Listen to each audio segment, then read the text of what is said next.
Chambers again, and we're out here on Wheat Street, and we are filming Mike again, who has been instrumental in helping us understand his plight as a homeless person. Again, we're trying to help Mike get off the street, and we're walking through that process. We have here today, again, Nefertiti's, who has interviewed Mike earlier, and we're going to do another segment on Mike. This time we're going to go a little more in depth.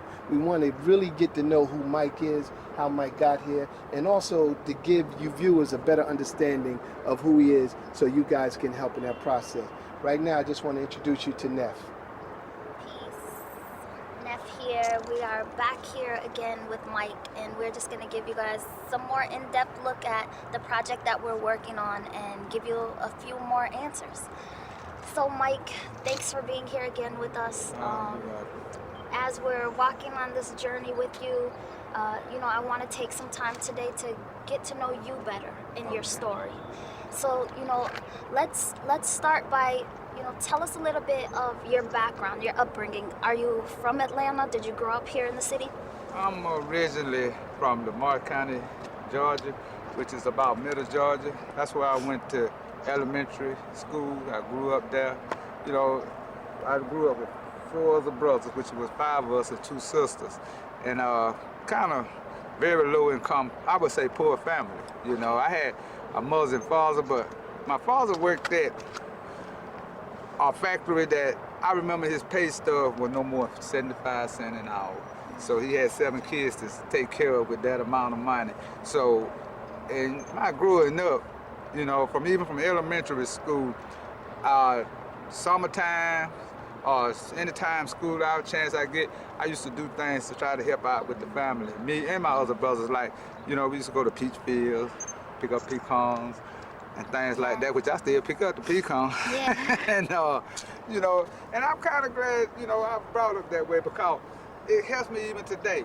I'm not employed, but I can still have ideas of going to earn me something, and as I got older and in high school, which I don't like to talk about much, but Why not? I had a pretty good high school career in the science. I don't like boasting on myself, but I was pretty good. What kind of guy were you in high school? I was known in high school, and I couldn't help it because I had a gift. I was one of the best basketball players that came through Booker High, Washington, and Barnesville. And a lot of people talk about that today.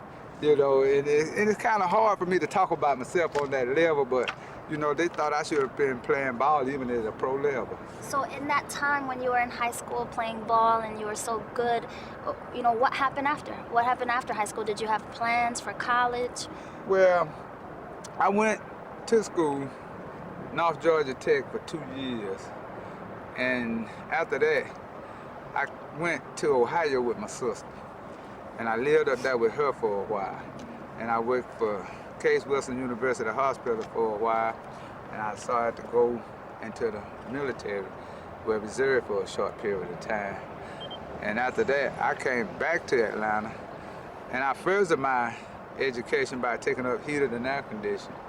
And I was able enough to get me a job at Spelman College for a while. And also at the Federal Building downtown. I was working 2 jobs. Were you still connected to your family at that time? I was still connected to my family up until my mother passed away, and I've been too connected with my family dead. How old were you when she passed? How old were you when she passed?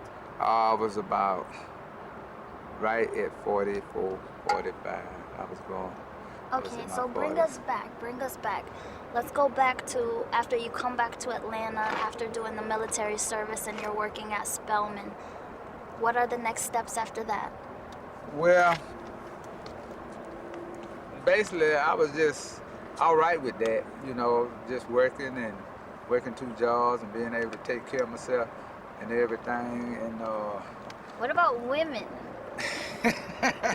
I have very few of those, but yeah, I had a few friends, but a lot of my relationships didn't work out with me. Matter of fact, but see, more like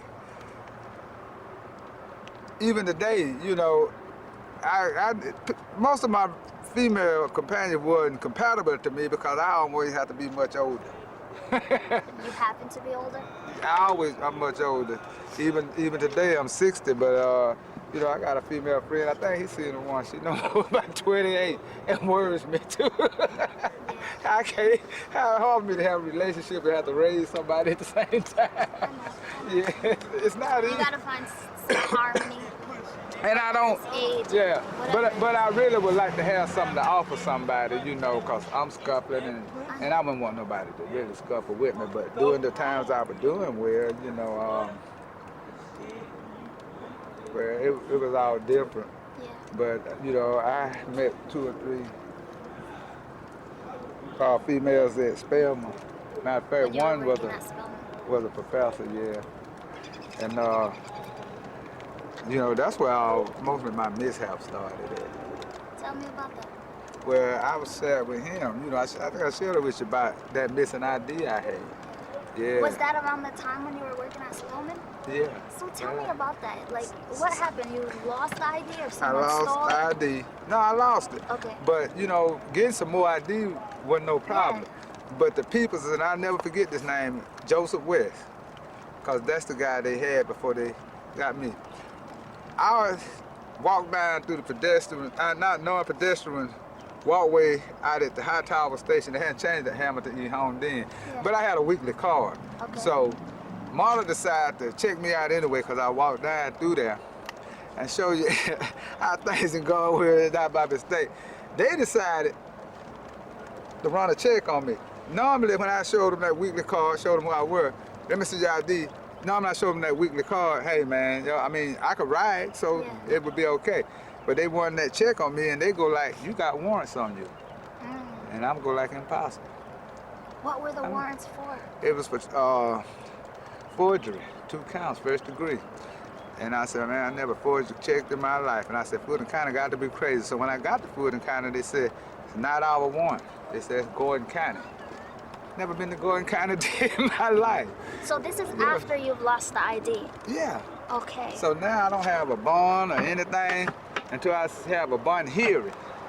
So now, when I get there and I'm lost out of nowhere, and you know, I didn't have nobody really that knew where I were to come bond me out, and I'm just there. And I was there 3 months. And that's how I 3 wound months, up. why not call a family member? Why not call somebody? Why not call They- somebody, Mike? They my family's not good with things like that at answering to my rescue. I have to be honest with you on that. Yeah, because I have happened in the past and they was, so that was all like some things that when you go through it over and over, you kind of give up on it, you know, until some real hope do come back in your life. So I have to be honest from my heart with you on that, and I wasn't comfortable with even calling my family because I gave up on it. Okay. So, you know, that wasn't the So you're in situation I there was in. I'm 3 there. months. Yeah, 3 months. So that means I lose job, Wow. credibility, especially with that forgery. You Yeah. can't, I mean, that would tear your credit record up, job, clothes, don't know who I find, don't know where nothing went. So when I come back, Did you have, back up, did you have a place to live before you went to jail? yeah, What kind of place? well, I just had a efficiency. Okay, you had Yeah, efficiency. over on Mill Street, West Side. But this is the thing about it. They held me 3 months. 2 weeks before my trial, Yeah. they opened the jail and said, you can just go free. No trial, no nothing. They found out I wasn't the right person. Wow. Yeah.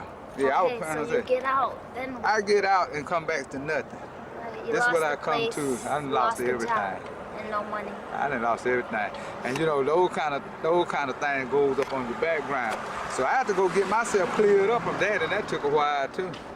Do you go back at that time when you get out of jail, go back to family? Where do you live at that point? Nah, I never lived with family because they wouldn't accept me. Because at that point, you know, I got out there, I was on alcohol, I was on drugs, so they just kill everything with family. So You know, the they alcohol and drugs comes when? After getting out of jail and losing everything? Did you do drugs before you went to jail? I mean, I did like weed, Yeah. but it didn't have no effect like causing me homeless. I mean, which is not a good thing. I Yeah. can't justify drugs Yeah, as of course. drugs. You know, I drank alcohol before I went, Yeah. but it didn't hurt nothing then. But when you go through life on life term thing, that hurt more than the substance abuse.